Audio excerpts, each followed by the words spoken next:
3 రోజుల పాటు జరగబోయే మహానాడు కార్యక్రమానికి పెద్ద ఎత్తున కూడా శ్రేణులంతా కూడా వస్తున్న పరిస్థితి అయితే ఉంది. ప్రస్తుతం మనతో చిత్తూరు ఎంపీ ఉన్నారు.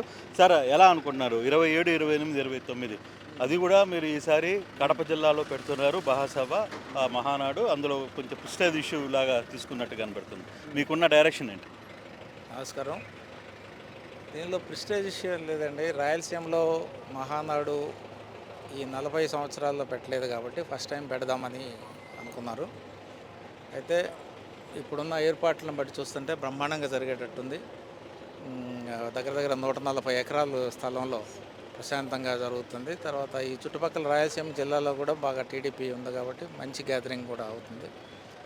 మహానాడు మీ అందరికీ తెలుసు, మన ఏమేమి చేయాలి అనుకున్నదంతా పాలసీస్ కూడా చేస్తారు. అట్లాగే ముందు ఈ 1 ఇయర్లో మేము ఏం చేసామనేది కూడా అనలైజ్ చేస్తాం. ప్రధానంగా మీ యువ నాయకుడిని పట్టాభిషేకం జరగబోతుందని వస్తున్న వార్తల్లో ఎంతవరకు? అది మనం గెస్ చేయలేము, బట్ అధిష్టానం నిర్ణయం తీసుకోవాలి. యువ నాయకుడికి మరి ఆయనకైతే తగిన ఇంపార్టెన్స్ ఇవ్వాల్సిందే. మంచి అప్కమింగ్ లీడరు, మంచి డైనమిక్ అప్కమింగ్ లీడర్ ఆయన. సో కాబట్టి ఆయనకి ప్రముఖ స్థానం ఇవ్వాల్సింది. కానీ ఏం చేస్తారనేది మనకి అంత బయటకు తెలియదు. ఏదైనా కొంచెం ఇన్ఫర్మేషన్ ఏమన్నా ఉందా, మీకు ఏమన్నా లీక్ అయిందా? అదే లేదండి, లీక్ ఏం లేదు. బట్ మా అందరి ఉద్దేశం ఆయనకి మంచి ప్రాముఖ్యమైన పాత్ర అయితే ఇవ్వాలి. సో ఈ 3 రోజుల్లో మీరు పర్టికులర్గా యువతకి కార్యకర్తలకి ఈసారి భరోసా ఇవ్వబోతున్నారు పెద్ద ఎత్తున అని వస్తున్న వార్తలు ఎంతవరకు? ఖచ్చితంగా యువతకి మంచి పాత్ర ఉంటుందండి. అభివృద్ధిలో వాళ్ళని భాగం చేయాలనేది చంద్రబాబు నాయుడు గారి ఉద్దేశం. సంక్షేమం ఎట్లాగో జరుగుతుంది, అభివృద్ధికి మాత్రం యువతకి మంచి పాత్ర ఇవ్వతాడు, మంచి భాగస్వామి ఇవ్వాలనేది చంద్రబాబు నాయుడు గారి ఉద్దేశం.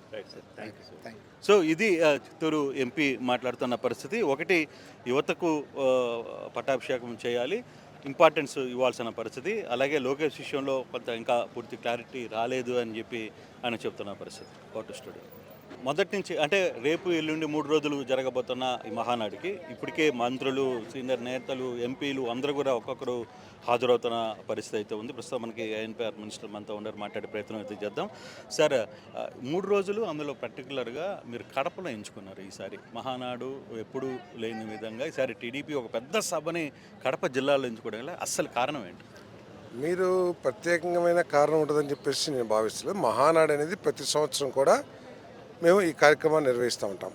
రాష్ట్రంలో అనేక ప్రాంతాల్లో ఇప్పటికీ నిర్వహించున్నాం. పోయిన సంవత్సరం ఒంగోలు నిర్వహించాం. సో ఈసారి మరి పార్టీ నాయకత్వం కడపలో నిర్వహించాలన్నది దీనికి ప్రత్యేకమైన కారణం ఏముండదు. కానీ ఈ ఎన్నికల్లో మాకు లభించిన విజయం చరిత్రాత్మకం. భవిష్యత్తులో గతంలో ఎవరికి రాలేదు, భవిష్యత్తులో కూడా ఎవరికి వస్తుందని చెప్పేసి కూడా అంచనాలు లేవు. సో దాంట్లో భాగంగా రాయలసీమలో కూడా ఘనమైన విజయాన్ని రాయలసీమ ప్రజలు మాకు అందించిన విషయం మీకు తెలిసిందే. సో దాంట్లో బహుశా ఇక్కడ నాయకులందరూ కూడా రాయలసీమ నాయకత్వం అంతా కూడా ఇక్కడ నిర్వహించమని చెప్పేసి కోరిక మీద కానివ్వండి, లేకపోతే ఈ ఒక ప్రత్యేకంగా ఇక్కడ చేసే తప్పితే దీనికి ప్రత్యేకంగా మీరు దాన్ని కాంట్రవర్సీ చేయటానికో బేసిక్గా ఒకటి వాస్తవం, రాయలసీమలో ఘనమైన విజయాన్ని ఇది మాకు అందిన ఘనమైన విజయంలో ఇదొక భాగం. రాయలసీమలో ఘన విజయం. సో రాష్ట్రంలో అనేక ప్రాంతాలు ఇప్పటికే నిర్వహించున్నాం. ఒంగోలు చేసాం, వైజాగ్లో చేసాం, రాజమండ్రి చేసాం. సో ఈసారి ఇక్కడ ఏర్పాటు చేసాం. అంటే ఇక్కడ 5 లక్షల మంది జన బలగం కూడా చూపించాలనేది ఒక ఇండికేషన్ నడుస్తుంది. రెండవది, మంత్రి నారా లోకేష్ గారికి పట్టాభిషేకం జరగబోతుందని వస్తున్న వార్తలు, వర్కింగ్ ప్రెసిడెంట్ లేదు సో అండ్ సో సంథింగ్ అని, అది మీ దృష్టిలో ఏమన్నా ఉందా? ఇప్పుడు 5 లక్షలు వస్తారా 6 లక్షలు వస్తారా అనేది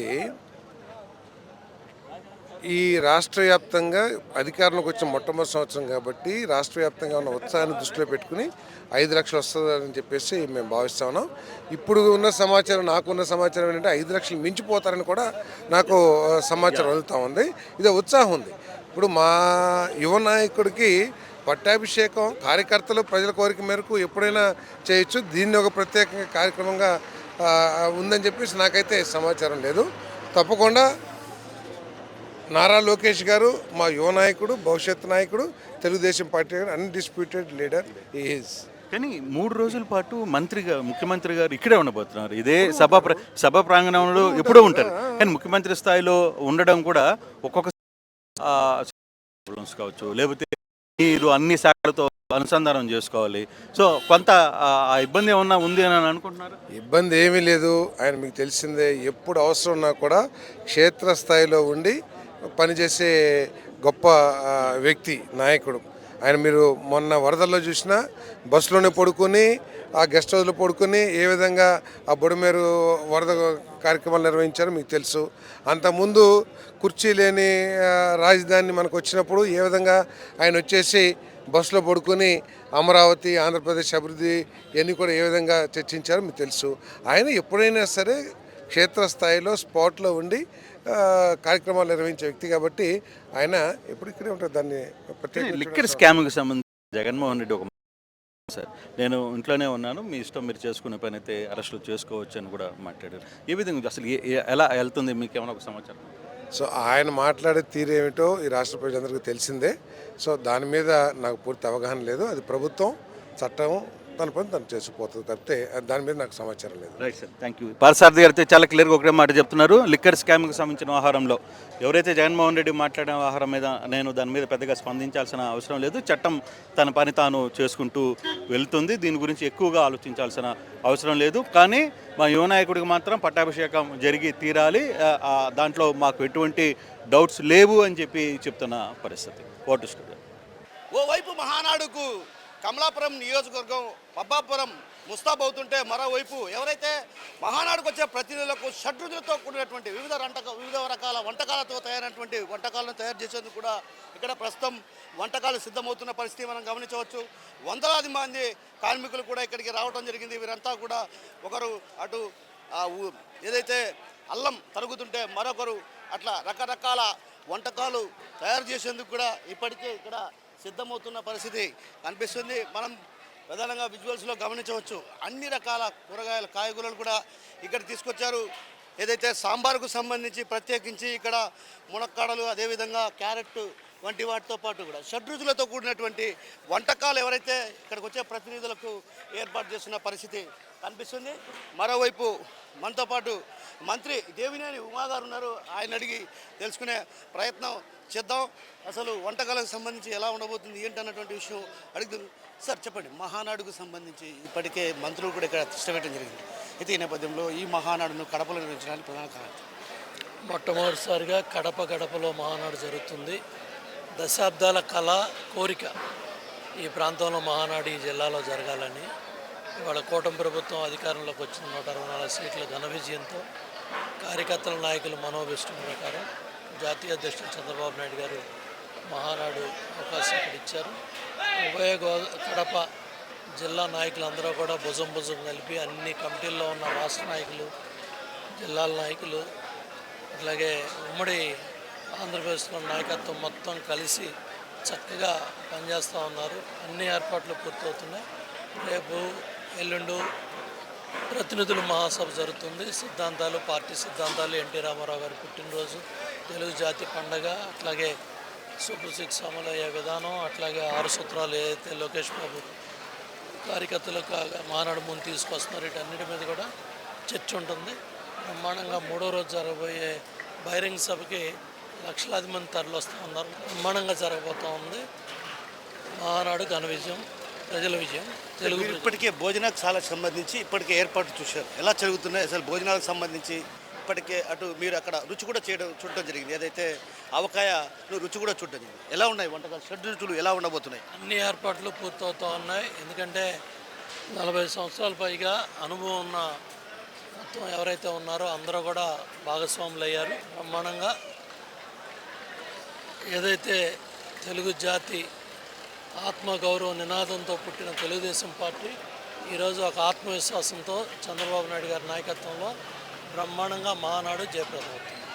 మొత్తం మీద తెలుగువారి ఆత్మగౌరవం కోసం ఏర్పాటు చేసినటువంటి పార్టీ ఈ పార్టీ ఖచ్చితంగా రాబోయే రోజుల్లో ప్రజలకు పేద ప్రజలకు అండగా ఉంటుందంటూ దేవినేని ఉమా చెప్తున్నటువంటి పరిస్థితి. మరోవైపు మనం చూడొచ్చు, ప్రధానంగా ఇక్కడ విజువల్స్లో గమనించవచ్చు ఆకుకూరలన్నీ కూడా, అంటే గోంగూరకు సంబంధించి గోంగూర, అదేవిధంగా ఇక్కడ వందలాది మంది కార్మికులు ఏదైతే రేపు ఉదయం నుంచి కూడా అటు మహానాడుకు వేల సంఖ్యలో ప్రతినిధులు రాబోతున్నటువంటి నేపథ్యంలో కూడా ఒక్కసారిగా కూడా వంటలకు సిద్ధమవుతున్న పరిస్థితి. అంటే ఒక రకంగా ఒకవైపు మహిళలు ఏదైతే కాయగూరలు తరుగుతుంటే మరోవైపు వంట మనుషులు ఇక్కడ వీళ్ళంతా కూడా ఏ ప్రాంతానికి వచ్చారు ఏంటన్నటువంటి విషయం. వీళ్ళంతా కూడా ఇక్కడ దాదాపు ఒకవైపు ఉర్లగడ్డలు తరుగుతుంటే మరోవైపు ఎర్రగడ్డలు తరుగుతున్న పరిస్థితి. మరోవైపు ఇక్కడ మహిళలు ప్రధానంగా ఏదైతే వీటికి సంబంధించి వెల్లుల్లిని తుడుచున్నటువంటి పరిస్థితి.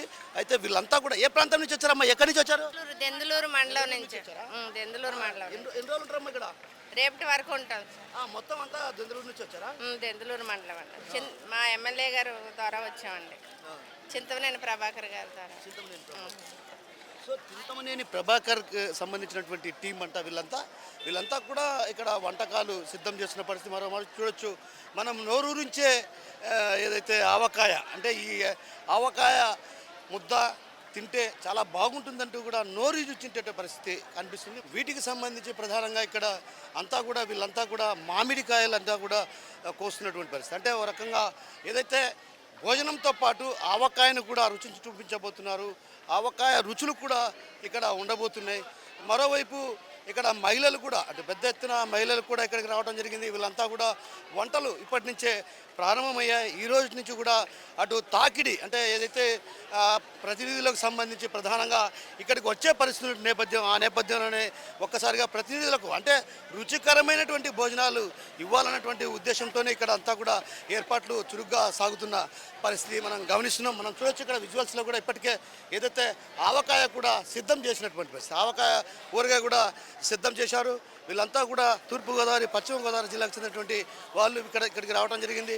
మనం చూడొచ్చు మరోవైపు ఇక్కడ ప్రధానంగా వంటకు సంబంధించి అన్ని కూడా సిద్ధమవుతున్న పరిస్థితి. మనం ఇటువైపు వెళ్తే ఇటువైపుకు అంటే కట్టెల పొయ్యి మీద, అంటే సాధారణంగా ఎవరైనా వంటలు గ్యాస్ పొయ్యి మీద చేస్తుంటారు, కానీ ఇక్కడ వంటలన్నీ కూడా కేవలం అంటే పొయ్యి ఏదైతే కట్టెల పొయ్యి మీద వంటలు చేసే విధంగా కూడా ఇక్కడ ఏర్పాటు చేశారు. మనం చూడొచ్చు ఇప్పటికే ఏర్పాట్లకు సంబంధించి అటు వంటశాలలో ఇప్పటికే మనం చూడొచ్చు మొత్తం దాదాపు వేలాది మంది ఇక్కడికి రావడం జరుగుతుంది.